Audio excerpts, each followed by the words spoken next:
எல்லா தமிழ் மக்களுக்கும் என்னுடைய வணக்கம். இன்றைக்கி நம்ம கேரளா சமையல் பார்க்க போகிறது கேரளா ஸ்பெஷல் மெழுக்கு வரட்டி. மெழுக்கு வரட்டி பொரியல் மாதிரி இருக்கும், ஆனால் பொரியலுக்கும் மெழுக்கு வரட்டிக்கும் கேரளாவில் நிறைய வித்தியாசம் இருக்கும். விதவிதமான வெஜிடபிள்ஸ் காய்கறி வச்சுட்டு மெழுக்கு வரட்டி நம்மளால் பண்ணி எடுக்க முடியும். ரொம்ப சிம்பிளாக இருக்கிற ரெசிபி தான். தேங்காய் எண்ணெயில் காய்கறி வதக்கி எடுக்கிற ஒரு சிம்பிள் ரெசிபி. இன்றைக்கி நம்ம மெழுக்கு வரட்டி செய்கிறது உருளைக்கிழங்கு வச்சுட்டு தான். உருளைக்கிழங்கு மெழுக்கு வரட்டி எப்படி செய்யலான்னு பார்த்துட்டு வரலாம். அதுக்காக நான் இப்போ கொஞ்சம் அதிகமாக தான் மெழுக்கு வரட்டி செய்கிறது. 1/2 கிலோ அளவுக்கு உருளைக்கிழங்கு எடுத்து வச்சுருக்கு. நீங்கள் இது ஒரு உருளைக்கிழங்குல இல்லை 2 உருளைக்கிழங்கு இருந்தால் அதில் கூடி செஞ்சு எடுத்துக்கலாம். காரத்துக்கு தகுந்த மாதிரி கொஞ்சம் பச்சை மிளகாய், கருவேப்பிலை. உருளைக்கிழங்கு தோல் எடுத்து நல்லா கழுகி எடுத்து வச்சுக்கோங்க. அதுக்கப்புறம் சின்ன பீஸாக கட் பண்ணி எடுத்து வச்சுக்கோங்க. சின்ன பீஸாக இருந்தாலும் பெரிய பீஸாக இருந்தாலும் ஒரே மாதிரி கட் பண்ணிக்கோங்க. அப்போ தான் ஒரே மாதிரி வெந்து கிடைக்கும். குழிவாக இருக்கிற ஒரு கடாயில் 1/4 கப் அளவுக்கு தேங்காய் எண்ணெய் ஊற்றியிருக்கு. ஒரு 3 டேபிள் ஸ்பூன் ஆவது தேங்காய் எண்ணெய் ஊற்றிக்கோங்க. தேங்காய் எண்ணெயில் தான் இந்த ரெசிபி செஞ்சு எடுக்கணும். ஆயிலில் செஞ்சால் இந்த ஒரு ரெசிபிக்கு கேரளா மெழுக்கு வரட்டியோட டேஸ்ட்டு கிடைக்காது. அதில் 1 டீஸ்பூன் அளவுக்கு கடுகும் போட்டு, கடுகு வெடித்ததுக்கப்புறம் நம்ம கட் பண்ணி எடுத்து வச்சுருக்கிற உருளைக்கிழங்கு இதில் போட்டுக்கோங்க. கொஞ்சமாக உப்பும் போட்டு நல்லா வதக்கிக்கோங்க. அந்த உருளைக்கிழங்கில் அந்த ஆயில், கடுகு, உப்பு நல்லா மிக்ஸ் ஆகிற வரைக்கும் நல்லா இதே மாதிரி வதக்கி எடுத்துக்கோங்க. காரத்துக்கு தகுந்த மாதிரி கொஞ்சம் பச்சை மிளகாய் கூட நான் இதில் சேர்த்துருக்கேன். இனி இதில் நம்ம கறிவேப்பிலை மட்டும்தான் சேர்க்க வேண்டியது இருக்குது. வேறு எந்த இன்க்ரீடியண்ட்டும் நம்ம இதில் ஆட் பண்ணி கொடுக்கல. இவ்வளோ தான். ரொம்ப சிம்பிளாக இருக்கிற ஒரு ரெசிபி தான். கறிவேப்பிலை இப்போ இந்த டைமில் நீங்கள் வேணால் சேர்த்துக்கலாம்.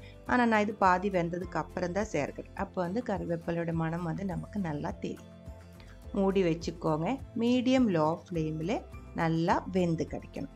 தண்ணி எதுவுமே ஊற்றக்கூடாது, வெங்காயம் சேர்க்கக்கூடாது, மஞ்சத்தூள், மிளகாய்த்தூள் இந்த மாதிரி எதுவுமே சேர்க்காமல் செஞ்செடுக்கிறதா ட்ரெடிஷ்னலாக இருக்கிற கேரளா மெழுக்கு வரட்டி. இப்போ நீங்கள் மஞ்சத்தூள் சேர்த்தாலும் வெங்காயம் சேர்த்தாலும் எல்லாம் இதோட மனமும் டேஸ்ட்டும் மாறி போயிடும்.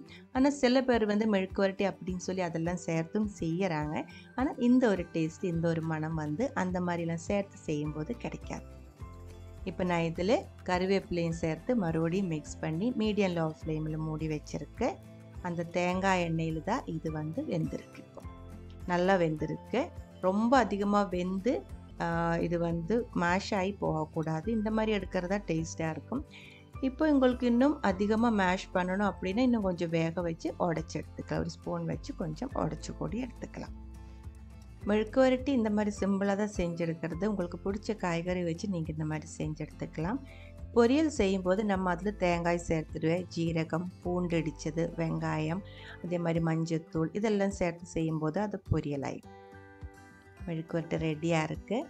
இப்போ நான் உங்களை காமிக்க போகிறது பக்கா ஒரு மலையாளியோட ட்ரெடிஷ்னலாக இருக்கிற ஒரு லஞ்சோட காம்போ தான் இது. வேக வச்ச சாதம், உருளைக்கிழங்கு மெழுக்கு வரட்டி, ஊறுகாய். ஊறுகாய் நமக்கு வெரைட்டி எந்த ஊறுகாய் வேணாலும் எடுத்துக்கலாம். நான் இப்போ மாங்காய் ஊறுகாய் தான் எடுத்துருக்கு. சுட்டரைச்ச சம்மந்தி, தேங்காய், அதே மாதிரி வரமிளகாய், சின்ன வெங்காயம் எல்லாம் சேர்த்து தீயில் நல்லா சுட்டு மிக்சியில் இல்லை கல்லில் அரைச்சி எடுத்த சம்மந்தி தான். ஒரு முட்டை வறுத்தது. இந்த முட்டை வறுத்தது சேஞ்ச் ஆகிடும். கருவாடு வறுத்தது இல்லை மீன் வறுத்தது, அந்த மாதிரி இது நம்ம மாற்றி எடுத்துடுவேன். அப்புறமா பச்சை மோர். ரொம்ப நொஸ்டாலஜிக்காக இருக்கிற ஒரு ரெசிபி தான் இது. இப்போ வெளியூர்லலாம் வேலை செஞ்சிட்ருக்கிற ஒரு மலையாளியாக இருந்தால் இந்த ஒரு காம்போ பார்த்தா கண்டிப்பாக அவங்களுக்கு சங்கடம் ஆகிடும். அந்த அளவுக்கு இங்கே எல்லாருக்கும் பிடிச்ச ஒரு லஞ்ச் காம்போ தான் இது. இன்றைக்கி நம்ம செஞ்ச இந்த ஒரு மெழுக்கு வரட்டோட ரெசிபி உங்களுக்கு பிடிச்சிருந்தா உங்களுக்கு பிடிச்ச வெஜிடபிள்ஸ் வச்சுட்டு ட்ரை பண்ணி பாருங்கள். அதுக்கப்புறம் உங்களோட கமெண்ட்ஸ் எல்லாம் சொல்லிடுங்க. அடுத்த ஒரு வீடியோவில் நம்ம உடனே பார்க்கலாம். அது வரைக்கும் வணக்கம்.